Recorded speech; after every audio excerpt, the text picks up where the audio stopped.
All right, I'll see if I can get this done. It's going to be a very anticlimactic end of the pond season. I just used these 2 tubs that I got from Home Depot or Lowe's. They each hold about 25 gallons of water. I already took the fish out. And all I did was I threw some fry in this tub, roebuck reds, and some Japan blue double swords in this one. So I didn't really see the fish all summer because I put some water Sprite at the top, and water Sprite went bananas, covered the whole top, which was good. I also used these old, I guess they're Aqueon glass lids from like a 20-gallon tank, and leave that on top. It keeps the birds and the squirrels out, and the bobtailers out, and anybody else that tries to swipe some fish. Nobody knows what's in there. So anyway, so that's the plan there, and it worked out pretty good as far as the plants go. I'll show them up close in a minute or less. So what's better than Ted dancing? Ted singing and dancing. But I'm bummed. Yeah, it's no good. That's actually a terrible joke. So all right, these were on the side of the house since about June, I guess. Let's see if I can take that off without screwing everything up. Also try not to drop the camera. That would suck. So the water Sprite, you can see, which is very boring, just covers the entire tub, and the plants are huge. Watch, I'll pull one out that's tiny and nothing. There you go. All right, well, some of them are huge. These aren't. Right, not so huge. And this is the other one. This is just a broken lid. And not as many plants in this one. But they're all doing pretty well. I don't know what I'm going to do with the plants. There might be some snails on them. So I'm going to have to throw them in a tank for a while and see what's what. But they're all amazingly healthy, which is weird, because the temperatures got as high as 98 degrees here this year. So I thought there were some bigger plants in here. Yeah, right, it might be one of them. Ooh, and a lot of roots. So we'll see what happens, but I'll get them out. So see if I can arrange to get the fish into the view. It's the air conditioner, which I just turned off. So let's see if we can do this without messing anything up. Okay. These are I just put out initially a trio of roebuck reds. And just to show that I can raise crappy fish, these are pretty crappy fish. This one's too skinny. They're all too skinny. That one's bearable, but the tail is crap. And the females, see if we can get a little closer here. The females might be savable. I'll have to see. Try and get them to come into focus. I don't know what this thing's focusing on. I'll put something behind it. That'll help. There we go. So you can get a pretty good look. The fish have great color. Dorsal's a little too skinny. There's a few fry in there, which is kind of amazing. Focus on one of the females. Not much color, but decent. Let's see if we can get this to focus. There we go. So the females might be savable. I can, that one's not. I can, right on cue, that one's not. I can put them in with different males. These males I can't do anything with. I don't, they're junk. So that shows even I can raise junky fish. This one, like I said, the tail's not growing out right. It's got the wrong shape. So, and by the way, these things I bought, just bought them off of Amazon. I might back up so you can actually see. I don't know if I can get further back. They're just like 16-ounce plastic containers. Maybe that'll focus on them. There we go. I think you get like, I don't know, 24, 48 for 15 bucks. And I use these things all the time in the fish room. They are great for acclimating fish, or fill it with water and put frozen food in there to brine shrimp until it kind of gets all melted or whatever, and then use one of those turkey baster things and squirt them into the tanks. So that was a pretty good deal. They also have lids. But let me get the other fish on here, which there's, like I said, there's even fry in there. It's kind of weird. I don't think there's any more fish in there. So, sorry for being disorganized, but it's not easy to do this with one hand. So thank goodness I took the fish out first. There's also some dirt in here, free of charge. There are some fry. I originally just threw about 6 babies in here back in late June, I believe it was. And these are the Japan Blue double swords, which I pretty much discontinued this line.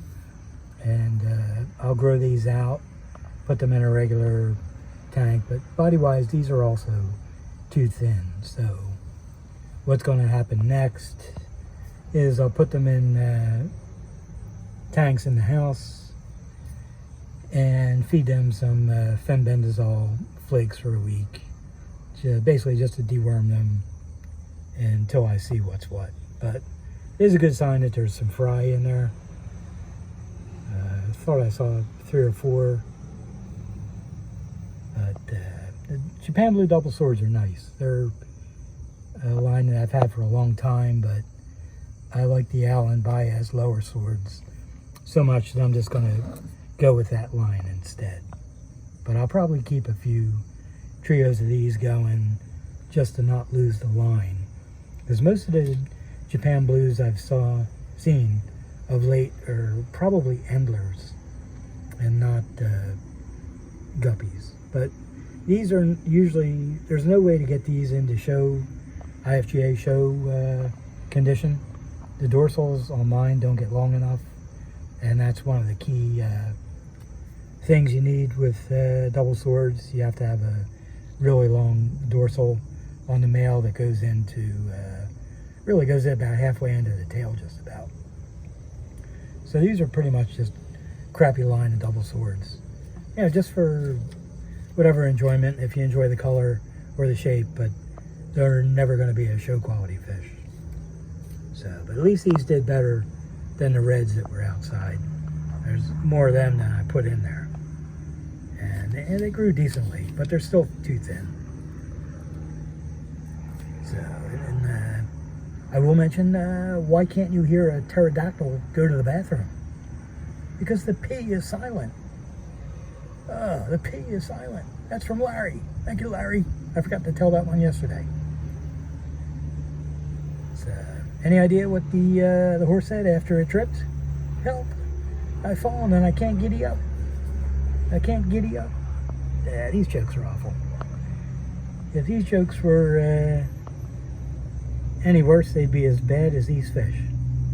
So, like I said, another one that's female has some potential, but for the rest of it, the fish are just really crappy. So that was my pond season, just 2 tubs. Great results with the plants, terrible results with the fish, and I'll continue on with something else and wrap it up. And these are some blue Moscows that I got from my friend Tony Anderson. They came in a couple days ago. Really nice. They almost kind of look a little purple in my water, which, not surprising. Blue things hardly ever look blue in my water. But you might see blue in there, I'm not sure. Very nice fish, nice form, nice spins, healthy. There is fry in there because one of the females had babies in the bag. Of course, I don't see any right now. But sent 2 pair. They look great. And I'll definitely work on this line. These are some of the nicest looking blue or purple Moscows I've seen in a long time. And really appreciate getting them in. So I think there's about 10 fry up there. It's kind of bothering me now that I'm not seeing them as I look. So I'll just be completely annoying and look up top until I see the fry. Where'd they go? I don't think they got eaten. There we go. One right there. Finally, I'm not crazy. So anyway, so that's there were some more fish I got from him, and I'll show the glass belly pingus I got from him a while back. It was kind of messed up. So I'll get them on here next, and then I'll wrap up the video. So thanks for watching. Not the greatest looking fish in this video, except for these and the glass belly pingus. But appreciate you watching. Hang in there. Enjoy the rest of your weekend. These are the glass belly pingus I got from my friend Tony Anderson. You can see how nice these are. I do have fry growing out in there. I forget what he gave me. I think like 2 trios. See if I can get closer to the females. You can see the baby's eyeballs in her stomach if I can get close enough. See if she'll turn to the side. Nope, maybe. Back up a bit. No, I think I'm giving them food. Try again. A little bit. You can see the guts, I guess. The males, I think, are nicer than regular pingus. They're just brighter colors. You can see the metal head in the front, and very pronounced. Really nice. They have nice dorsals. They don't get a real big tail. I have seen pingus with a big, long delta type tail from some Asian breeders, but I've never seen them in the United States yet. But these are very cool. My friend Tony probably has some auctions on Aquabid. Doggy Daddy is the name, and he has nice fish, so can't complain a bit. And thought I'd show the glass belly pingus since they've really improved. And probably have a couple trios of these to sell pretty soon as well. So I've only watched one really bad sci-fi movie this week. It was Viking Women versus the Sea Monsters, or the Sea Monster. Really terrible, but so good because of the comments. The movie's from like 1957, so it's older than me. And there's a lot of dated comments about the Minnesota Vikings, like the Fran Tarkenton days from the Robots and and Joel. It's a Joel movie. Good stuff. So anyway, that's the glass belly pingus to wrap up the video. And if you have any questions, just leave them in the comments or email me or whatever. If you want to buy the food, same thing. You can send me an email, or it's on Aquabid or eBay under seller ID GREYD, which is for Doug Gray. It's actually cheaper to buy it off Aquabid because I don't have to really pay the fees that eBay takes out of them. So or you can just email me and buy it direct, and that's that. So anyway, thanks for watching, and appreciate it, and I'll have another video up in a few days.